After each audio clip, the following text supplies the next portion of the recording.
Hello, good evening and welcome.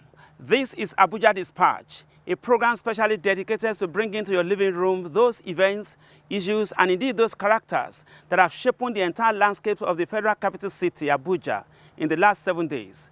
I am Adegboyega Arogbodo. Let's start off with a weekly review of those stories that made up the headlines in the outgoing week.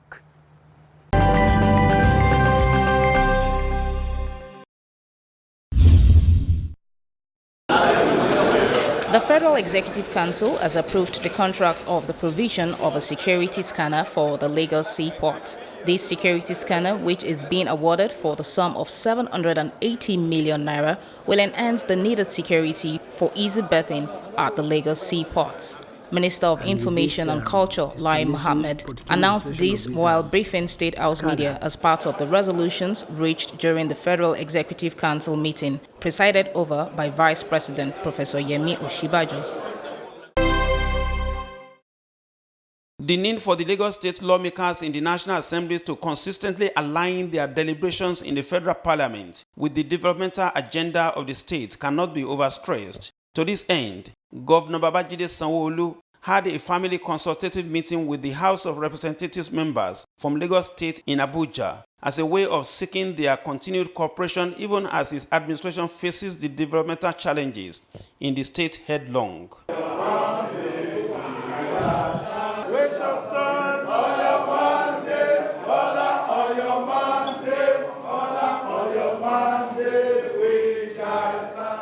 It's really just for us to cross our T's, dot our I's, explain to them a few of the things we are doing back at home to ensure that they are representing us also here very well, for us to explain some of our programs to our representative here at the National Assembly, and for them to give us advice so that we can take back home. Once you're a member of the House of Representatives, your platform is for the whole country. But our members have done exceedingly well so far.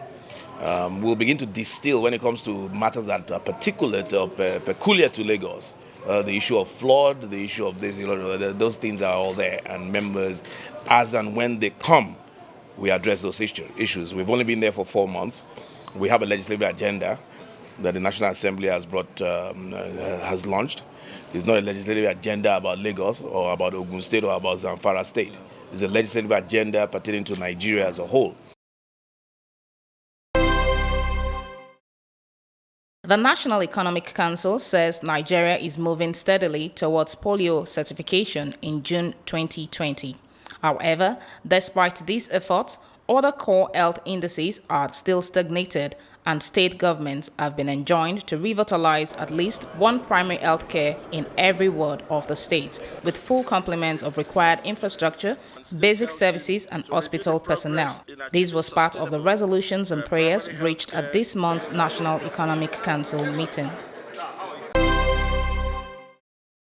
The Independent National Electoral Commission, INEC, has pledged to deepen its collaboration with the security and anti-graft agencies towards tackling vote buying in the forthcoming governorship elections in Kogi and Bayelsa states. INEC Chairman Professor Mahmood Yakubu disclosed this at the Commission's consultative meeting with political parties in Abuja. While advising politicians to eschew voter harassment, the INEC boss said such acts constitute violation of electoral acts. He also confirmed that all sensitive materials for the elections had been delivered to the states, adding that prohibition of the use of mobile phones by voters in the voting cubicles remained in force. Minister of Justice and Attorney General of the Federation, Abubakar Malami, has called for the approval of 2.5% as requisite commission arising from recovery of offshore stolen assets from the country. Malami made the appeal while defending the Ministry of Justice 2020 budget estimate before the Senate Committee on Judiciary, Human Rights and Legal Matters at the National Assembly. The Attorney General also said that the ministry was mandated to take inventory and explore avenues for the payment of judgment debt, which had become challenging. Chairman of the committee, Senator Opeyemi Bamidele, expressed the committee's concern over the judgment debt profile of the country, which keeps soaring by the day as there are no corresponding budgetary allocations to handle such. Stakeholders on environment and water sectors had advocated adequate policy implementations to improve enforcement and compliance of sector regulations. At the 13th National Stakeholders Forum in Abuja, the Minister of Environment, Dr. Muhammad Mahmood, urged the stakeholders to approach the deliberations as a rescue mission against water pollution. The Minister of Environment expressed regret that availability of potable water was increasingly becoming difficult, even in urban centers. The Director General, National Environmental Standards and Regulations Enforcement Agency, Professor Aliyu Jauro, explained that the agency has developed various environmental laws, adding that the contamination of water were being made by those who engaged in open defecation, oil spillage, and indiscriminate discharge of industrial waste, adding that it is necessary to ensure citizens have access to fresh, clean water. Cotton, textile, the Central Bank of Nigeria, CBN, says the federal government has approved 19.18 billion naira to help revive the nation's cotton, textile, and garment industry. At the forum in Abuja, the CBN Governor, Godwin Emefiele, said the Nigerian cotton, textile, and garment sector has been facing challenges, one of which was smuggling of textiles, that he noted has cost the nation an import bill of over $4 billion annually. He therefore called on Nigerians to support the preference to local content in their procurement of goods and services in order to create jobs and improve the economy. Stakeholders of the textile industry at the forum commended the CBN for its role in the projects to resuscitate the garment industry, while pledging to ensure the honor of Nigeria's textile industry is restored.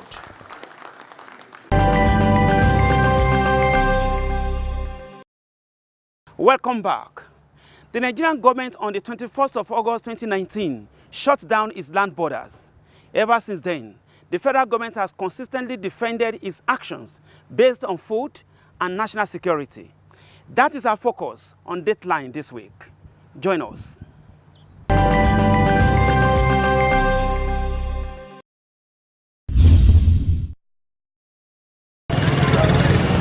To a large extent, the move has cast a shadow over a historic free trade agreement signed by 54 out of 55 African countries recently.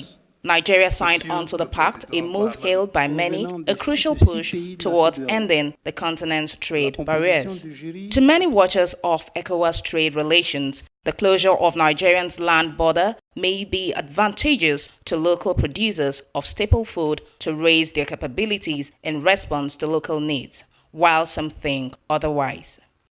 A week after the borders were closed, the same Rice Millers Association, Rice Farmers Association, Rice Millers Association called to tell us that, listen, that all the rice that they had in their warehouses have all been sold. Indeed, a lot of people have been depositing money in their accounts, and they're even telling them, please hold on, don't even pay money yet until we finish processing your rice. The Poultry Association themselves have also come to say, listen, that they have sold all their eggs, they have sold all their processed chicken, and that demand is rising. So when you ask, what is the benefit? The benefit of the border closure on the economy of Nigeria, I just use two products, poultry and rice. The benefit is that it has helped to create jobs for our people. It has helped to bring our rice milling, integrated rice mills that we have in the country, also bring them back into business again, and they are making money. Also speaking about the temporal sealing of borders on the country's economy at the National Assembly, the Controller General of the Nigerian Customs Service, Ahmed Ali, says the land border closure is a blessing to the nation. The impression that this border closure is the one that has created the pressure or the suffering of Nigerians is unfounded. Before now, we have poor people. Before now, we have people who could not afford 3 square meters. Before now, we have people that do not have jobs. So for anybody to come up with the idea that because we have closed border, and then all of a sudden these viruses are visited on us, is completely unfounded. There's no statistics to prove that. The Nigerian Customs Service had reaffirmed that all land borders remain completely closed, with the emphasis that all goods should go through sea and airports. This ban will remain in place until agreement is reached with neighboring countries on the kind of goods allowed into the country. There's a limit you can close your borders. Because don't forget, we're having the gains now by the rice growers. My question now is that how long will Mr. President continue to listen to the smuggling of rice, the smuggling of tomato puree? Why don't we increase our level of production? So that eventually we are not going to, there's no need for closure of border. Then when we are producing and they are all cheap, because I know the level of subsidy the federal government gives to farmers. I'm a farmer. Most of these rice mechanized farms here and there, they are all subsidized. At the wake of the ceremonial border closure, the Honorable Minister of Foreign Affairs, Godfrey Onyema, received in audience the Minister of Foreign Affairs and Integration of the Republic of Ghana, Shirley Ayoko Bochwe, in Abuja on a courtesy visit. The meeting discussed the closure of the Nigerian-Benin border and the collateral damage suffered by Ghanaian exporters and resolved to address the issue. Some residents of neighboring Benin Republic have continued to count the devastating loss after Nigeria shut its borders. The Nigerian customs insist that although the Economic Community of West African States Protocol enables free movement of people, national security takes priority. Meanwhile, Nigerians' painful effects arising from the border closure is now going to the grassroots in Nigerian local markets as the prices of staple foods continue to witness an increase of up to 65%. It is on us.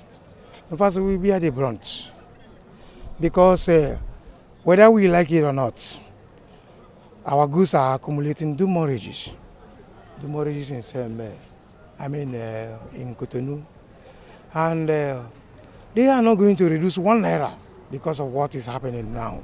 Government is losing a lot of money, and importers are suffering because they are going to pay a lot of demurrage. Demurrage in Cotonou is killing. Regarding to the closure of border, there was no pre-information as to that. Overnight, we just heard that the border is being closed. Some of our consignment that has already paid to the federal government is being trapped down. They didn't allow the consignment to go. And some of the goods there are perishable items. So I wonder what the federal government is going to do after allowing the goods to perish over there. In any case, apart from a few expectations, no nation closes its borders forever. The world is too much of a global village for such a protectionist stunt. Besides, with Nigeria appending its signature to the African Continental Free Trade Agreement, it can't shutter its walls against its neighbors for too long.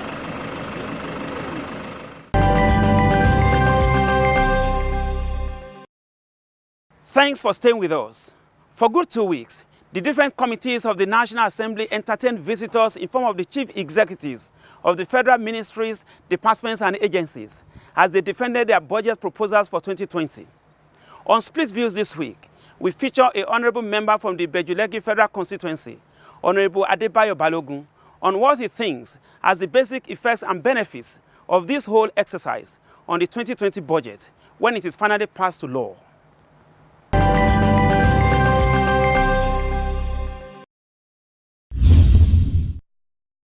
Now let's look at the budget defense so far. Now the two arms of the National Assembly have been busy for the past 2 weeks now, trying to look at the MDA's proposals and their budget proposals. Now, the exercise so far, is it really justifiable? Is it really, living to the yearnings of an average Nigerians who sees the National Assembly as the representatives of the people? Why should any noise be around budget processing? Executive have prepared the budget and they presented to the legislature to at least do their own bit. Ours is to ensure that the budget reflects the yearnings of the people. And once it does, then I don't think there's any room for a crisis. And the only way, even during the budget process, it is not the new one that usually causes trouble. It is the old one, review of the past budget. trying to defend what you have spent. You don't defend what you have not spent.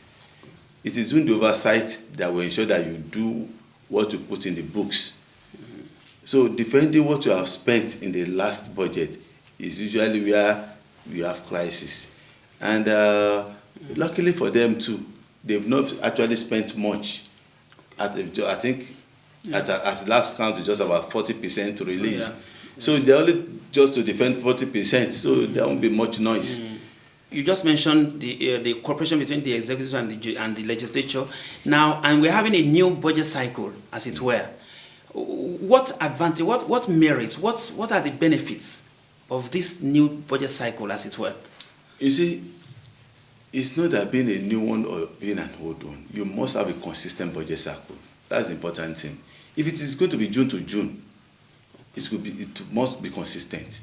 Our consistent calendar had been January to December, but one way or the other, we derailed, and we moved to a very inconsistent one.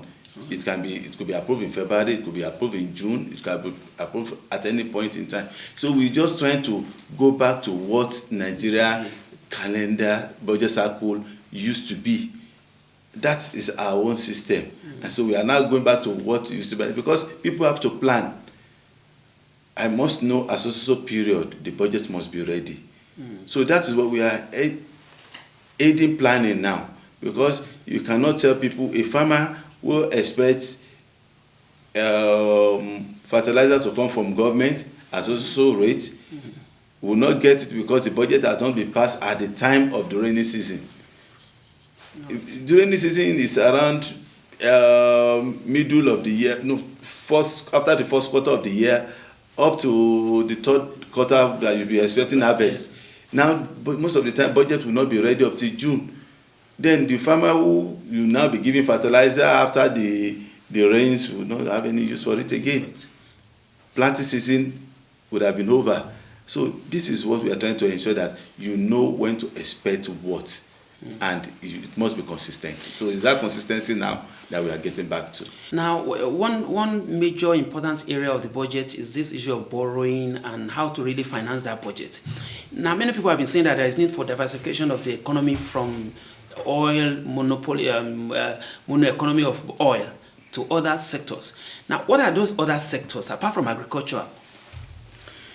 Even in oil, our problem has been we are just selling the crude. Oil itself, on its own, has a lot of both horizontal and vertical diversification. We are not going to petrochemicals. That's another area too. The area of fertilizers, we still import most of the things we use, and these are derivatives of crude oil itself. So if you're talking about oil, even taking the oil holistically and breaking it down to all the components that we are even going to get out of it, that means many people will be engaged in this country. So with that alone, by the time we get Dangote refinery on board now, even our importation of processed food now will actually stop. You'll be amazed to know that last year we spent $54.6 billion to import refined petroleum products. Whereas we sold total crude of $54.5 billion. That means we imported more than what we even sold. So by the time you have Dangote on board now, and some other refineries too, and Nigeria is able to stop importation of crude oil, of refined products, that means we'll be saving over $50 billion of foreign exchange to sustain the environment. So this is another aspect. And now going to other solid minerals. We have gold in some part of the country. We have bitumen in some areas. We have various stones, precious stones, which have been done at artisanal level. Government is trying to put everybody on board to ensure that everybody puts in this quota, so that will drive the GDP. And the capacity of people to even pay tax will now go up. Now, with this latest romance... Then, lastly, we're not talking about the agriculture. Yes. Which you cannot even emphasize. A country that cannot feed himself is in trouble. And with the policy now of even the first one of closing the borders has actually started yielding results. Because you must protect yourself. Lastly, sir, this latest romance by within the executive and the legislature, many people have been like, is it going to be really productive? Now, concerning the budget, what will now be the advice of a typical legislature to the executives? Because after passing the budget, it's the executive that will now justify the budget, implementation. So, what should be the direction for the executive? You see, the budget process, the activity in the budget process is just a minimal part of the function of the legislator. The major project is in the oversight. Look, if you come to me as an executive, you bring your budget, and you sweet talk us during the budget process, it's for you to say this is what we want to do. And once you can convince us, we don't have any reason not to allow you. But now, come and match your words with action is where our job is. So you start seeing us in action from March of next year. By the time you have taken your first quarter tranche, and we are now asking you, what have you done? You got $2 billion, what have you done with it? You got 200 million naira. To whom much is given, much will be expected. Some who got 50 billion naira will not have so much case with, like someone who got 600 billion naira. So we are waiting. That's when we now know that our romance will not be forever. Thank you very much, Honorable. You're welcome. Thank you for coming to Abuja Dispatch. You're welcome. Thank you for your time, sir.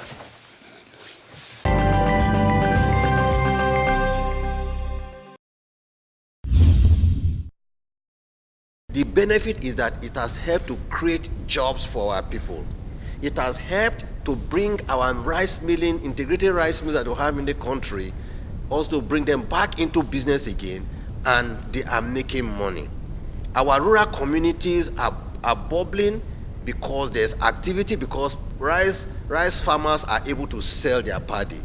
The poultry business is also doing well, and also maize farmers who produce maize from which feeds are produced are also doing business. These are the benefits.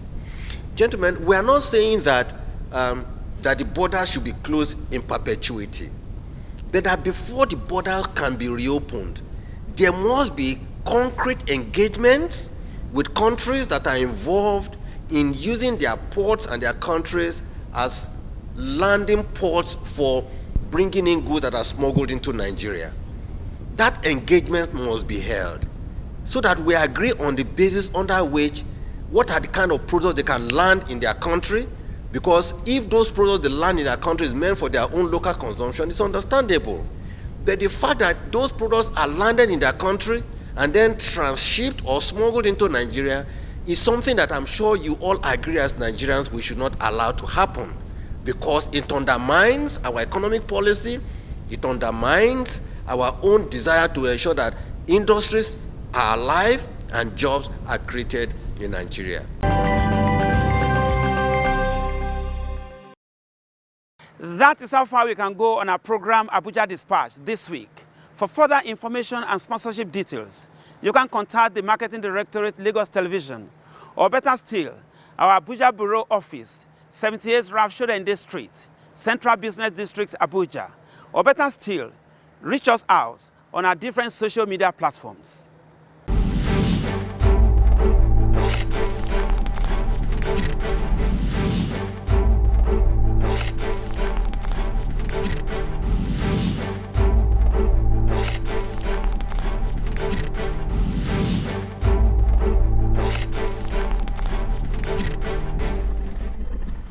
Thanks for joining us on Abuja Dispatch this week. A week from now, we bring you another refreshing package. Same time, same station. Adegboyega Arogbodo is my name. Bye for now.